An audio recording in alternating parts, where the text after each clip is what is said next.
प्यारे दर्शकों नमस्कार। आइए नजर डालते हैं हमारे प्यारे राज्य हरियाणा की तमाम बड़ी खबरों पर।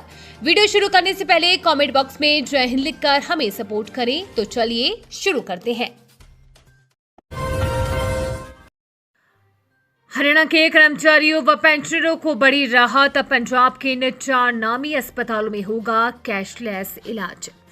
हरियाणा सरकार ने राज्य के लाखों सरकारी कर्मचारियों और पेंशन भोगियों के लिए स्वास्थ्य सेवाओं के मोर्चे पर एक ऐतिहासिक फैसला लिया है। प्रदेश के स्वास्थ्य मंत्री आरती सिंह राव ने घोषणा की है कि अब हरियाणा के कर्मचारी और पेंशन भोगी पंजाब के 4 बड़े और प्रतिष्ठित विशेषज्ञ अस्पतालों में अपनी गंभीर बीमारियों का उपचार करा सकेंगे। राज्य सरकार के इस कदम से न केवल मरीजों को विश्व स्तरीय स्वास्थ्य सुविधाएं मिलेंगी, बल्कि उन्हें इलाज के लिए अब दिल्ली या मुंबई जैसे दूर दराज के शहरों की दौड़ भी नहीं लगानी पड़ेगी। इन 4 बड़े अस्पतालों से मिला हाथ।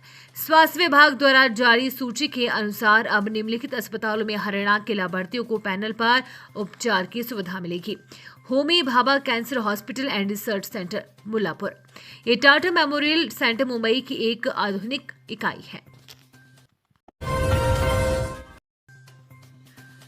उफ, ये गर्मी। हरियाणा में मार्च में ही मई जैसे तापमान इस तारीख से बदल सकता है मौसम का मिजाज।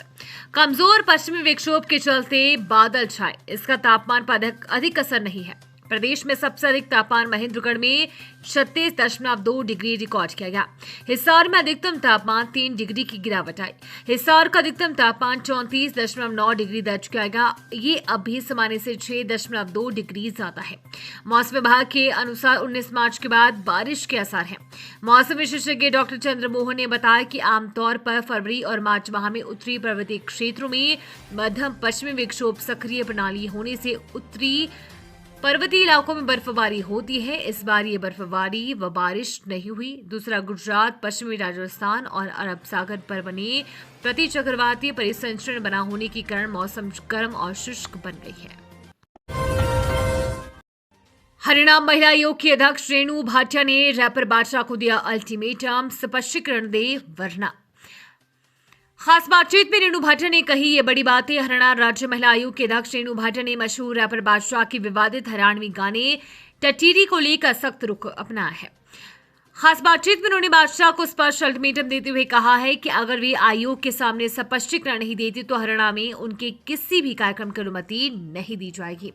रेणु भाटिया ने कहा कि डांस करने वाली लड़कियों को नहीं पता होता कि गाने में क्या एडिट होगा, क्योंकि मैं भी एक कलाकार रही हूं। हरियाणवी कलाकार फौजी करमबीर को ध्यान में रखना चाहिए था कि गाने में क्या ऐड होगा। मैं मानती हूं कि फौजी करमबीर को नहीं पता होगा कि क्या ऐड होगा। उन्होंने आगे बताया कि 2 लोगों ने लिखित शिकायत भेजी थी, जिसके तुरंत बाद आयोग ने संज्ञान लिया। बादशाह को समन जारी किया गया है और उन्हें 13 मार्च को पेश होने के लिए कहा गया है। कैंसर मरीजों को बड़ी राहत। अब इस जिले में ही मिलेगी कीमोथेरेपी की सुविधा। खत्म होगा बड़े शहरों का चक्कर। हरियाणा सरकार ने प्रदेश के स्वास्थ्य ढांचे को मजबूती देते हुए कैंसर पीड़ितों के लिए एक बड़ी राहत की घोषणा की है। स्वास्थ्य मंत्री आरती सिंह राव ने विधानसभा में जानकारी दी है कि राज्य के नए जिले हांसी में जल्द ही एक अत्याधुनिक डे केयर कैंसर सेंटर शुरू किया जाएगा। ये कदम सरकार की उस मुहिम का हिस्सा है जिसके तहत कैंसर के इलाज को बड़े शहरों के बड़े अस्पतालों से निकालकर मरीज के घर के नजदीक पहुंचाया जा रहा है। स्वास्थ्य मंत्री आरती सिंह राव ने बताया कि नए जिले हांसी में भी जल्द ही डे केयर कैंसर सेंटर शुरू किया जाएगा। इससे पहले प्रदेश के 22 जिलों में ऐसे केंद्र शुरू किए जा चुके हैं। उन्होंने ये जानकारी कांग्रेस विधायक जरनेल सिंह के सवाल पर दी। सैनी, एक मौका नहीं तो जिंदगी खत्म, फिर आई स्कूलों और ट्रेन में बम विस्फोट की ईमेल।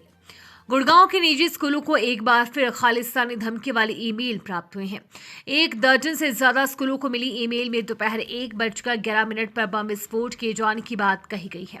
इसके साथ ही दोपहर 3:11 पर ट्रेनों में भी धमाके किए जाने की धमकी दी गई है। इतना ही नहीं, इस ईमेल में हरियाणा के मुख्यमंत्री नायब सिंह सैनी को टारगेट करके कहा गया है कि वह पंजाब को खालिस्तान बनाने में सपोर्ट करें। जानकारी के मुताबिक स्कूलों को भेजी गई ईमेल में कहा गया है कि मोदी, शाह और जयशंकर आतंकवादी और सिखों के दुश्मन हैं। नेजर को शहीद बताते हुए उसका बदला लेने की बात भी ईमेल में कही गई है। सुबह करीब 1:11 पर स्कूल में बम ब्लास्ट किए जाने की बात कही गई है। देर रात को जाटावाला में सीआईए का धावा, 40 क्विंटल खैर और लग्जरी गाड़ी बरामद, माफिया में हड़कंप। यमुनानगर के जाटावाला गांव में सीआईए की टीम ने वाइल्ड लाइफ और वन विभाग के साथ मिलकर बड़ी रेड की है। इस संयुक्त कार्रवाई में टीमों ने 2 घरों पर छापा मारते हुए भारी मात्रा में खैर की बेसकीमती लकड़ी बरामद की है। छापेमारी के दौरान करीब 40 क्विंटल खैर की लकड़ी बरामद की गई है, जिसकी कीमत लाखों रुपए बताई जा रही है। टीमों को मौके से एक स्कॉर्पियो गाड़ी भी मिली है, जिसका इस्तेमाल लकड़ी की तस्करी में होने की आशंका जताई जा रही है। पुलिस और वन विभाग की टीमों ने मौके से कई अहम सुराग भी जुटाए हैं। बाइक सवार को बचाते समय अनियंत्रित होकर खंभे से टकराई स्कॉर्पियो, बड़ा हादसा टला। शहर के आईटीआई रोड पर बुधवार को एक भीषण सड़क हादसा होने से बाल बाल बच गया। एक तेज रफ्तार स्कॉर्पियो गाड़ी पेट्रोल पंप से निकल रहे बाइक चालक को बचाने के प्रयास में अनियंत्रित होकर बिजली के पोल से जा टकराई। टक्कर इतनी जबरदस्त थी कि गाड़ी का अगला हिस्सा पूरी तरह से क्षतिग्रस्त हो गया, लेकिन सुखद पहलू ये रहा कि हादसे में किसी को भी गंभीर चोट नहीं आई है। प्राप्त जानकारी के अनुसार पंजाब के गांव सिंबलवाड़ा निवासी राज सिंह अपनी स्कॉर्पियो गाड़ी में सवार होकर टोहाना की ओर आ रहे थे। जैसे वे आईटीआई से थोड़ा आगे स्थित पेट्रोल पंप के पास पहुंचे, तभी पंप से तेल डलवाकर एक बाइक सवार अचानक सड़क पर आ गया। बाइक सवार को सीधी टक्कर से बचाने के लिए राज सिंह ने अचानक गाड़ी मोड़ी, जिसके चलते गाड़ी सड़क किनारे खड़े बिजली के पोल से जा टकराई। ये थी आज की फटाफट खबरें। हम मिलेंगे अगले बुलेटिन में, तब तक के लिए धन्यवाद और जय हिंद।